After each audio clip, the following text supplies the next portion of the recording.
Magandang gabi o araw, Sir Sid. Ako nga po pala si Helen. Nais ko lang pong ibahagi ang isang nakakatakot na istorya tungkol sa mga nilalang na tinatawag nilang aswang. Ang kwentong ito ay hango po sa totoong buhay. Karanasan po ito ng aking tiyahin na itago na lang natin sa pangalang Tia Nelly. Magsisimula ang aking kwento sa taong 1998 sa isang liblib na baryo sa North Cotabato. Sa panahong ito, nasa edad pa lang na 21 anyos si Tia Nelly nang magbaksyon ito sa isang liblib at tahimik na baryo sa North Cotabato para makipiesta sa isang pinsan niya na sa Tia Sandra. Sa side ng father niya na nakapangasawa ng isang matadero na itago na lang din natin sa pangalang Tio Lando. Mula sa baryo ni Tia Nelly patungo sa lugar ng kanyang pinsan ay kailangan pang magbiyahe ng mahigit kalahating oras. Iyon ang pangalawang pagkakataon na magagawi siya sa lugar na iyon. Kwento umano ni Tia Nelly, ang huling araw na nakapunta siya sa baryo ni Tia Sandra ay nung ikakasal ito kay Tio Lando. Dahil medyo may kalayuan ang nasabing baryo at 3 araw siyang mananatili roon, inumbinsi niya ang kanyang kapatid na si Ate Bibian na sumama upang hindi siya mabagot. Hindi raw masyadong close si Tia Nelly sa asawa ng kanyang pinsan. Masyado raw itong tahimik na tila may sariling mundo. Sa katunayan po, hindi raw boto ang mga magulang ni Tia Sandra kay Tio Lando, kaya nagawang umanong ng dalawa na magtanan. Sinama ng lalaki ang pinsan ng aking tiyahin na manirahan sa lugar ng mga magulang nito na malayo sa Kabiasnan. Sobrang close umano ni Tia Nelly at Tia Sandra, pagkat simula pagkabata, magkasama na silang dalawa at namulat sa lahat ng bagay. At higit pa sa magpinsan ang turing nila sa isa't isa, ay bagkus parang tunay na magkapatid. Kapag may problema tungkol sa pamilya at mga personal na bagay, tanging sila lamang ang nagdadamayan at nagpapalitan ng mga saloobin. At sabay na ring umibig at magkasama ring nabigo sa unang pagkakataon. Noong dumating sa buhay ni Tia Sandra ang binatang si Tio Lando, ay unti-unti nang nagbabago ang lahat. Mas nagkakaroon pa umano ng panahon magkita ang pinsan ni Tia Nelly at ang manliligaw nito. Ang pagkakaibigan nilang dalawa ay humantong sa isang matamis na pagmamahalan. Ngunit naging patago ang relasyon ng mga ito. Tanging ang aking tiyahin lamang ang nakakaalam ng relasyon ng dalawa. Sa kapanahunan ni Tia Nelly na isinilang sa taong dekada 70, ay dapat ang panliligaw ay naangkop sa tamang antas. Mga lumang kaugalian na kailangang haranahin pa umano ng lalaki ang isang babaeng sinisinta. Magbigay galang sa pamamagitan ng pag-akyat ng ligaw, bitbit ang magandang asal. Noong ipakilala umano ni Tia Sandra ang nobyo nito sa mga magulang niya, ay naging malamig ang pakikitungo ng mga ito. Sa unang tingin pa lang ay hindi na nagustuhan ang binatang si Lando. Naging tutol ang mga magulang ng dalaga. Gayunpaman, nagpakita pa rin ng respeto ang ama't ina ni Tia Sandra sa binata. Nang makaalis si Tio Lando, doon nila inilabas ang mga salobin sa manliligaw. Ang sabi umano ng mga magulang nito, iba ang pakiramdam nila sa binata. May maitim itong aura na talaga namang makakapanindig balahibo. Naramdaman agad nila ito bago pa man makapasok ang binata sa pintuan. Ang mga magulang kasi ni Tia Sandra ay kilala sa aming lugar bilang magagaling na manggagamot. nagmula sa angkan ng mga albularyo at antingero. Pilit na pinaglalayo ng tadhana sina Tia Sandra at Tio Lando. Ang mga magulang ng dalaga ang unang naging hadlang. Sa puntong iyon, walang nagawa ang magkasintahan, kundi ang magtanan. Tanging si Tia Nelly lang ang nakakaalam kung saan pansamantalang nanunuluyan ang magkasintahan. Sa bandang huli, isinama na nga ng binata ang nobya sa lugar ng mga magulang nito. Doon na sila mananahan at bubuo ng sariling pamilya. Nelly, alam mo kung nasaan si Sandra. Mahigit 1 buwan na siyang hindi umuwi sa bahay. Pakiusap, sabihan mo naman kung nasaan ang anak ko. Saan lupalop pa siya dinala ni Lando? Mahapaging wika ng ginang sa aking tiyahin. Kahit na paulit-ulit umiiyak ang ginang sa harapan ni Tia Nelly, ay hindi pa rin niya sinabi kung nasaan ang magkasintahan. Ngunit makalipas ang ilang buwan, ay muling bumalik sina Tia Sandra na halos bumibilog na ang tiyan. Kasama nito ang nobyo upang hingin ang basbas na magpakasal bago isilang ang sanggol. Nasa tabi noon ni Tia Nelly at ang kanyang pinsan para damayan ito. Nakikiramdam kung ano ang mga mangyayari.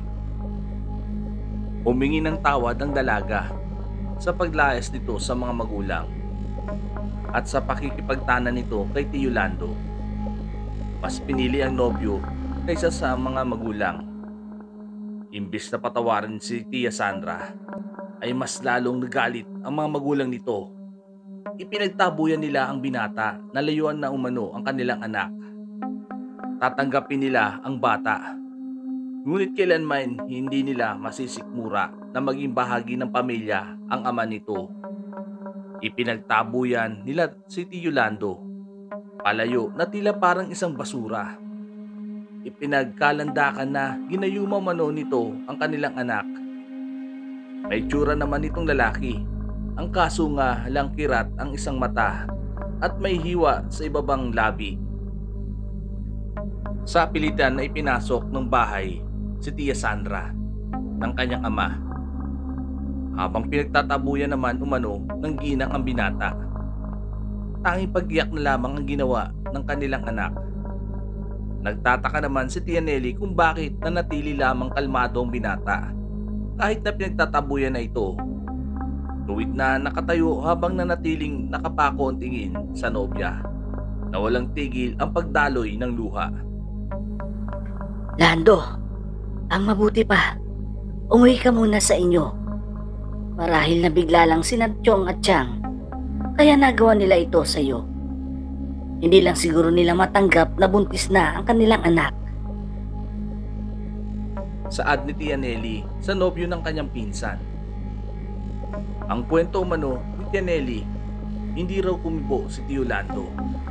Nanatili lamang itong tahimik na walang anumang emosyon ang muka. Hindi makikitaan ng galit sa mga mata. Kaya sa puntong iyon, nagbago na ang pagtingin nito sa binata. Gusto na niya itong maging kabiyak ni Tia Sandra. Nung una kasi, siya ang numero 1 na naging hadlang sa pagmamahala ng dalawa. Hindi niya gusto si Lando para sa kanyang pinakamamahal na pinsan. Nay, Tay, bakit niyo ito ginawa sa akin? Mahal ko si Lando. Siya ang ama ng batang tinadala ko.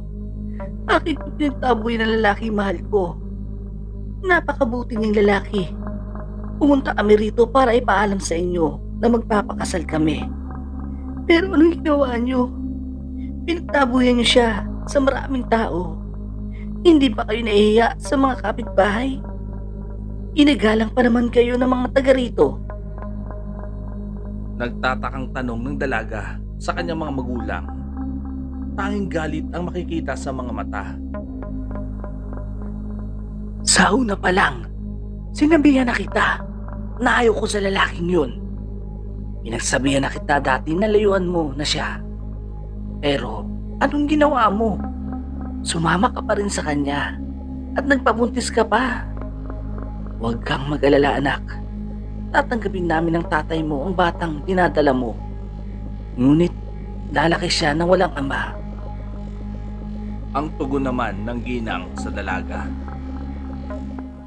Bakit hindi niyo po matanggap ang ama ng batang ito? Bakit galit na galit kayo sa kanya? Bakit po, Nay? Bakit? Usi isang tanong ni Tia Sandra. Bawat salitang lumalabas sa bibig nito ay punong-puno ng pighati at pagdurusa na bumabaon sa puso ni Tia Nelly.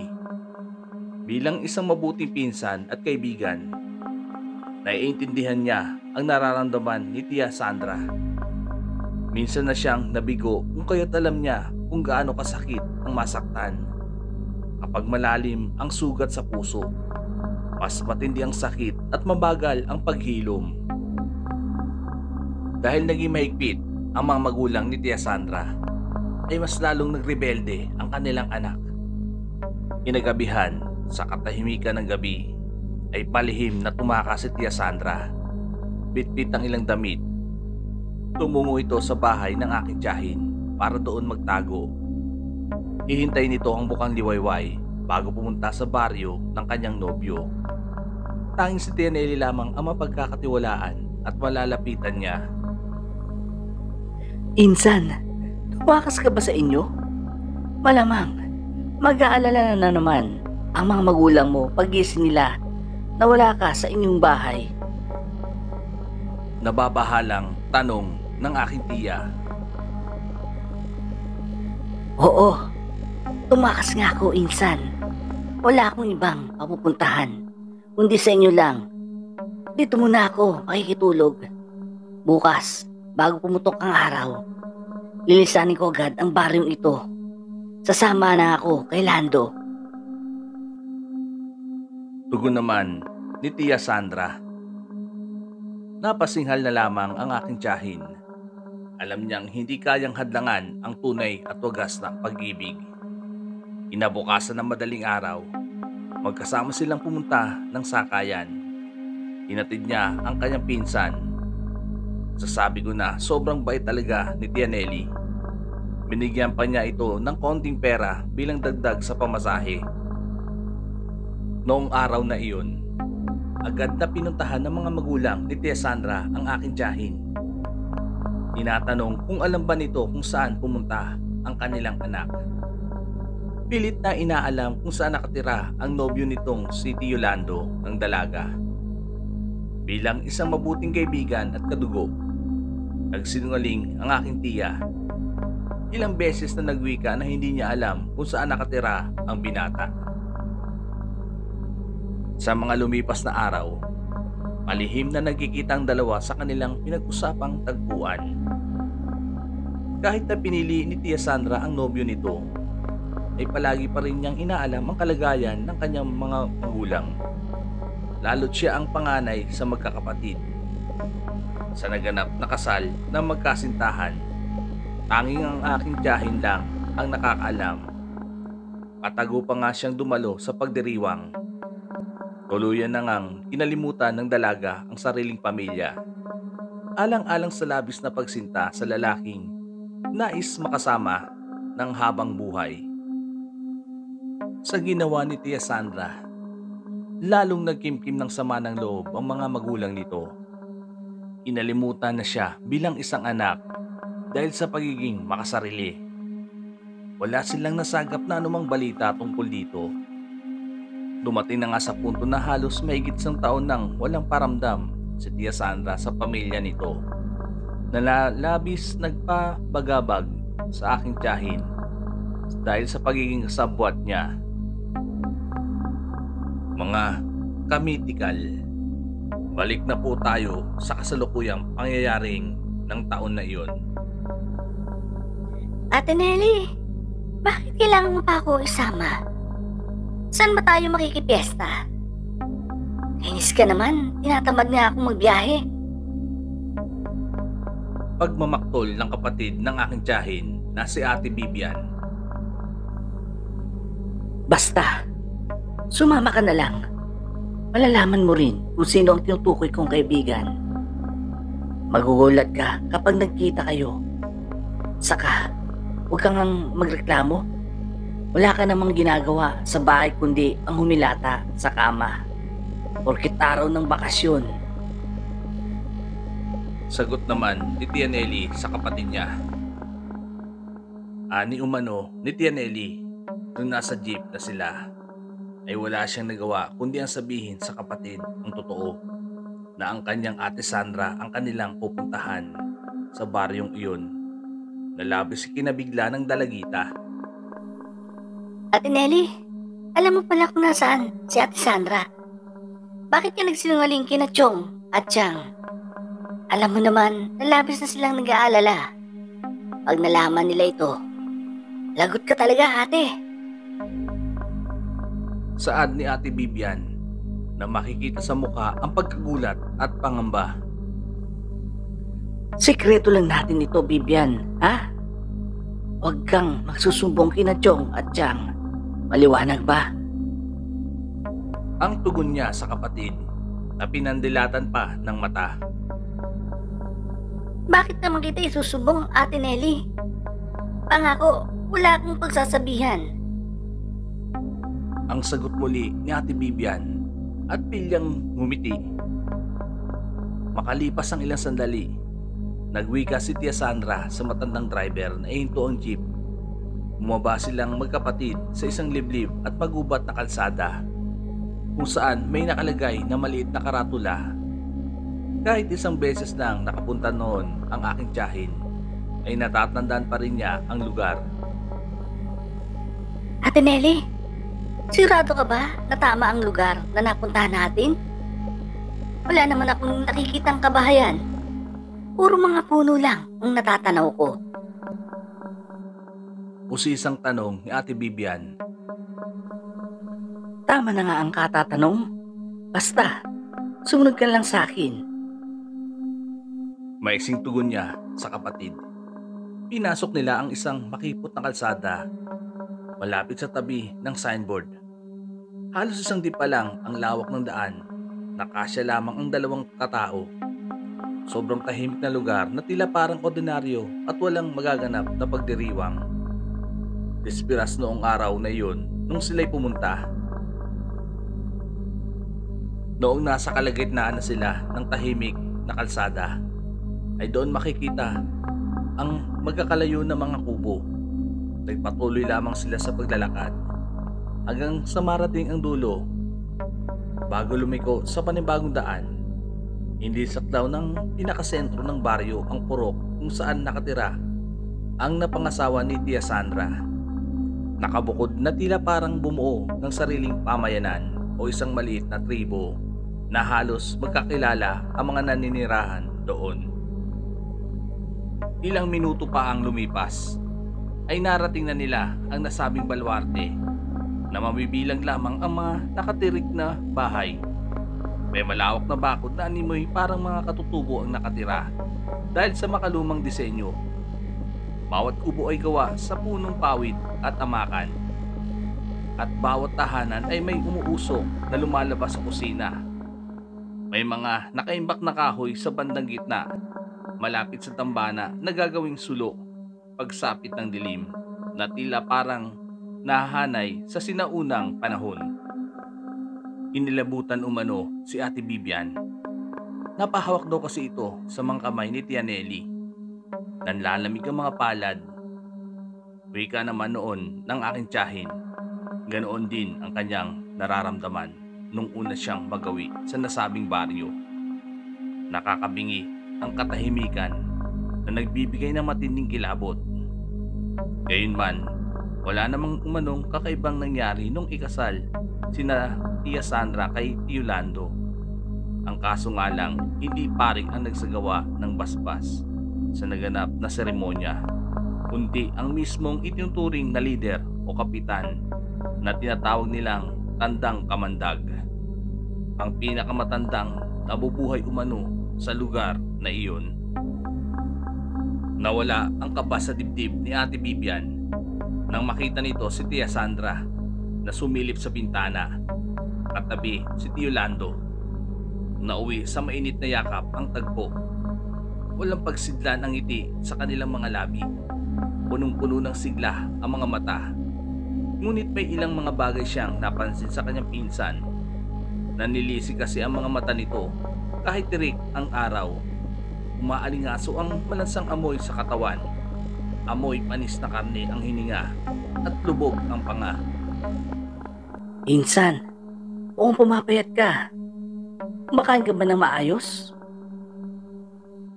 Bulalas na tanong ni Tia Nelly. Oo naman, Insan. Hindi naman ako ginugutom ni Lando. Sa katunayan nga, palaging karne ang inihain niya sa akin. Hindi lang halata sa katawan ko, pero malakas akong kumain. Sobrang takaw ko sa karne. Ala, sige, paupo na kayo sa hapag at ipaghahanda ko kayo ng makakain. Nakangiting tugon ni Tia Sandra. Tahimik lang umano ng mga oras na yun ang asawa nito, habang may bahid ng sariwang dugo ang mga kamay na tila kumatay ng baboy. Natutulog pa ng mga oras na yun ang nag-iisang anak ng mag-asawa, kaya hindi nila ito inistorbo. Habang nakaupo ang magkapatid sa mahabang bangko sa harap ng kwadradong lamesa, ay naamoy nila ang mabangong aroma na nagbumula sa kusina. Sa bawat pagsandok ng ulam ni Tia Sandra, ay abala naman si Tio Lando sa paghiwa ng karne. Malinaw nilang naririnig ang bawat malutong na tunog ng sangkalan. At dahil parehong abala ang mga ito sa kusina, ay pabulong na kinausap ni Ate Bibian si Tia Nelly. Ate Nelly, naamoy mo ba ang naamoy ko? Mahinang tanong ng dalaga. Anong amoy ba ang tinutukay mo, Bibian? Ang ulam ba na ihahain sa atin ni Ate Sandra mo? Usisang tanong ni Tia Nelly. Hindi yan, ate. Nakakamoy kasi ako ng malansang dugo. Saka iba rin ang amoy ni Ate Sandra. Pansin mo ba? Parang amoy bulok na karne. Sagot naman ni Ate Bibian. Nananatiling pabulong ang bawat salita. Ang ingay mo talaga, Bibian. Ang dami mong napapansin. Kung wala kang magandang sasabihin, pwede ba itikin mo na lang yung bibig mo? Sagot muli ni Tia Nelly. Nagsasalubong ang mga kilay na halatang naiinis na ito sa kapatid. Sabay silang napalingon nang makalapit ang pinsan nila. Bitbit ang isang malaking mangkok na naglalaman ng nilagang buto-buto. Halos sumuusok pa ang sabaw na halatang kahahango pa lang sa kalan. Bukod sa nilaga, meron ding adobo at dinuguan. Lahat ay bagong luto at nakakatakam talaga ang amoy. Ang dami naman nito, Insan. Mukhang marami kayong handa ah. Marami bang darating na bisita? Tanong ng aking tiyahin. Oo, Nelly. Maraming bisita ang darating mamayang gabi. Kaya nagluto si Lando ng maraming putahe. Ala, huwag kayong mahiya. Kumain lang kayo ng kumain. Pagpakabusog kayo, marami pang pagkain sa kusina. Mamayang hapon, magluluto ulit ng ibang putahe si Lando. Nagkatay kasi ng baboy ang mga magulang niya. Nakangiting sagot naman nito sa aking tiyahin. Talagang mabubusog po kami nito, Ate Sandra. Maraming salamat sa masarap na pagkain. Sabat naman ni Ate Bibian. Matipid na ngiti lang ang naging tugon ni Tia Sandra bago bumalik sa kusina para kumuha ng panulak. Ani umano ni Tia Nelly, nilantakan nila agad magkapatid ang mga nakahain sa ibabaw ng lamesa. Kumakalam na raw ang kanilang sikmura ng mga oras na yun. Sobrang sarap daw ng pagkakaluto. Timplado at sobrang lambot ng laman. Malasang-malasang sabaw na may kakaibang linamnam. Magaling at masarap umanong magluto si Tio Lando. Masarap pa, Nelly. Sige lang, Kumain lang kayo hanggat gusto nyo.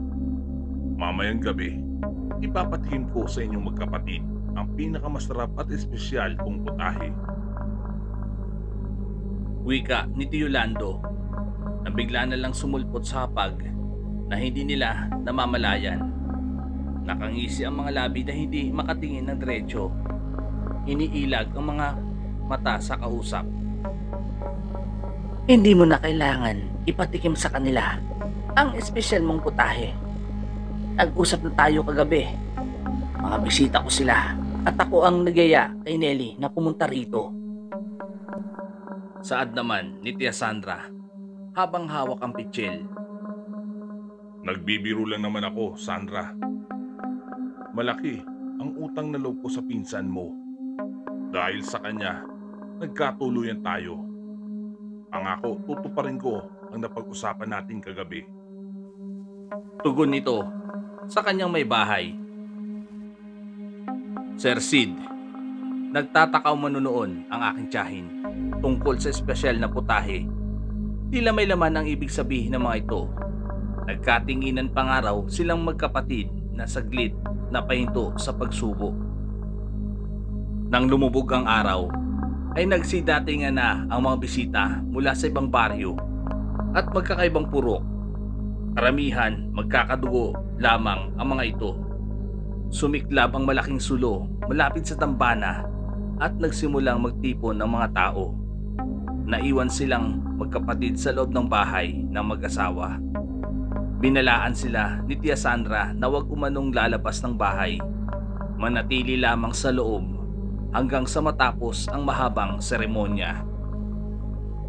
Mula sa bintana, napahapyaw na sumilip sina Tia Nelly at Ate Bibian sa nagaganap na pagninilay-nilay. Lahat ng pamilya kasama na ang mga bata ay malugod na sumasamba sa isang anito na nililok lamang sa isang kahoy. Kakaiba ang figura nito na tila hindi imahe ng isang santo. Nagninilay at nagbibigay pugay ang mga ito na pinangungunahan ni Tandang Lawin. May hawak itong punyal at banga na kaghugis ng isang malaking kopeta. Ate, bakit sila nagbibigay pugay sa isang napakapangit na anito? Yan ba ang sinasamba nilang Panginoon? Nakakatakot naman. Masama ang kutob ko na may kakaiba sa lugar na ito. Ate Nelly, nakita mo na ba dati ang rebutong yan? Hindi ko yan napansin kanina pagkarating natin. Nababahalang tanong at wika ni Ate Bibian. Hindi ko rin alam kung ano ang isasagot ko. Saka ngayon ko lang nakita ang anitong yan. Noong ikasal si Sandra, wala naman ang bagay na yan. Pati ako kinakabahan na. Namumutlang sagot ni Tia Nelly sa kapatid. Ate Nelly, ang mabuti pa, huwag na tayong sumilip at manood sa kanilang ginagawa. Maupo na lang tayo sa sala. Hintayin na lang natin makauwi si Ate Sandra. Suwestyon naman ng dalaga. Mabuti pa nga, Bibian. Baka ano pa ang makita natin at maihi tayo sa salawal. Nagsisitayuan na ang mga balahibo ko. Marahil ito na siguro ang dahilan kung bakit tayo talaga na Chong at Chang kay Lando. Sagot naman ni Tia Nelly. Sumang-ayon ito sa sinabi ng kapatid niya. Umupo sila sa mahabang silya. Pinakiramdaman ng ingay sa buong paligid. Isinarado din nila ang mga dahon ng pinto at bintana. Ayon na rin sa sinabi ng kanilang pinsan, ilang oras ang itatagal ng ritual sa nagaganap ng pagninilay. Malinaw nilang naririnig ang kakaibang dasal na tila parang nagtatawag ng demonyo. Makalipas ang mahigit 1.5 oras, ay biglang bumukas ang pinto. Iniluwa roon si Tia Sandra at tahimik nang lumapit sa kanila. Nelly, Bibian, hindi pa tapos ang ritual. Mamayang hating gabi, magaganap ang malaking selebrasyon ng pagninilay. Narito ngayon ang matatanda na galing sa iba't ibang himpilan. Mamaya, anuman ang marinig nyo, huwag ninyo na lang itong pansinin. Walang mangyayari sa inyong masama kung mananatili lang kayo rito sa loob ng aking bahay. Sambit ni Tia Sandra. Malambing na hinawakan ang kamay ng aking tiyahin. Tumangulang ang magkapatid at hindi na nagawang magtanong. May mga pagkain naman sa hapag, kahit kung sila'y magugutom ay wala namang problema. Isapat, marami naman silang nakain kaninang tanghali. Nangako rin ang pinsan nila na magkasama silang maglilibot at magtatampisaw bukas sa Batis. Noong sumapit ang hating gabi, kung saan nakahiga sina Tia Nelly at Ate Bibian sa kama sa bakanting silid, ay doon na sila nakaramdam ng kakaibang mga ingay. Nakakarinig sila ng alulong ng mababangis na hayop, mga gargal na tinig na tila nagmula sa malalim na hukay, mga pagtangis na talagang nagpapatindig sa kanilang mga balahibo. Dumating sa punto na nagsalimbaya sa kanilang pandinig ang isang mahabang sigaw ng isang lalaki na tila parang binabalatan ng buhay. Ang senaryong iyon ay talagang nagbigay sa kanila ng matinding hilakbot, hindi matutumbasan na takot. Imbis na alamin ang mga nangyayari sa labas, ay mas sinangad nilang manatili sa loob ng kwarto. Sinunod nila ang mga sinabi ng kanilang pinsan. Sa likod ng nakakatakot na sigaw, ay muling tumahimik ang buong paligid. Ang naririnig na lamang nila ay ang malakas na tunog ng isang malaking sangkalan na parang may tinatadtad na matigas na bagay. Ang katahimikan na namamagitan sa magkapatid ay binasag ng mahinang lagitnit ng pinto, kasabay ng pagtawag sa kanilang mga pangalan habang papalapit ang bawat pagyabag ng mga paa. Sa puntong iyon, bumungad sa kanila si Tia Sandra. Nakangiting umupo sa kama at nagwikang tapos na ang ritual ng pag-aalay. May bahid ng dugo ang damit nito at nangingibabaw ang malansang amoy. Bago pa man magwika ang kanilang pinsan ay biglang dumating ang matatandang bisita kasama si Tandang Lawin. Wala noon si Tio Lando sapagkat naroon ito sa tahanan ng mga magulang niya. Sandra, hindi mo ba makakainin ang mga bisita mo ng espesyal na putahe? Nakiusap kayong mag-asawa na wag namin silang gagalawin, ngunit hindi dapat nilang tanggihan ang aming paunlak. Mga iha, pwede nyo ba kaming saluhan sa hapag bilang magiliw na mga bisita? Wika ni Tandang Lawin. Nakangisi ang labi na lalong nagbigay takot sa kanilang magkapatid.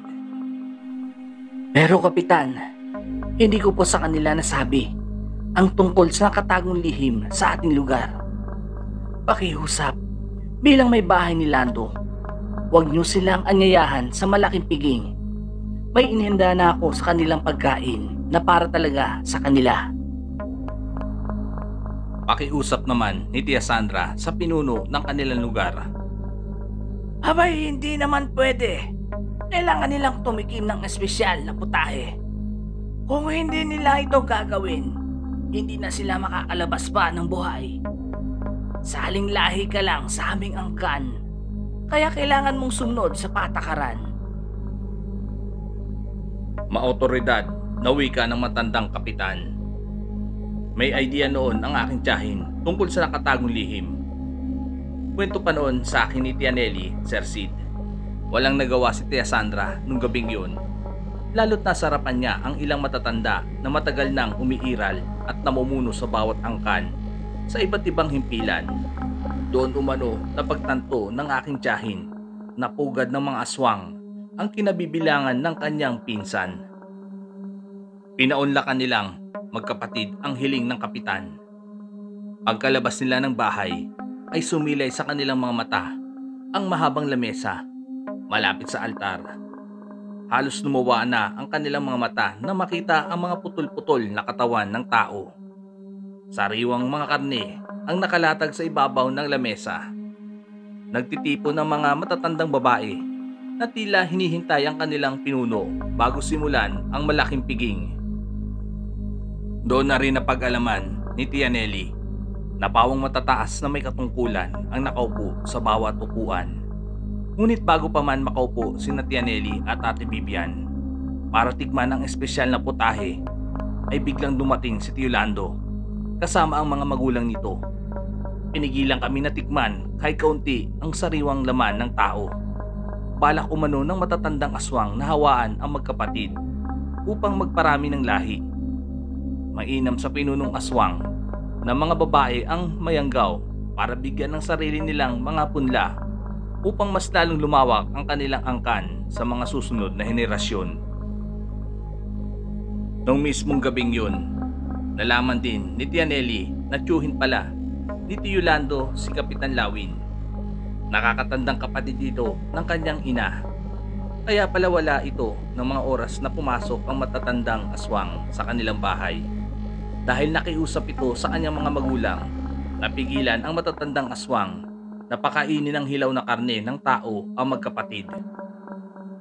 Dahil ang mga magulang ni Tio Lando ang susunod na magiging pinuno sa kanilang himpilan o pinagkukutaan, ay nakikinig naman si Kapitan Lawin at ang ibang matatandang aswang.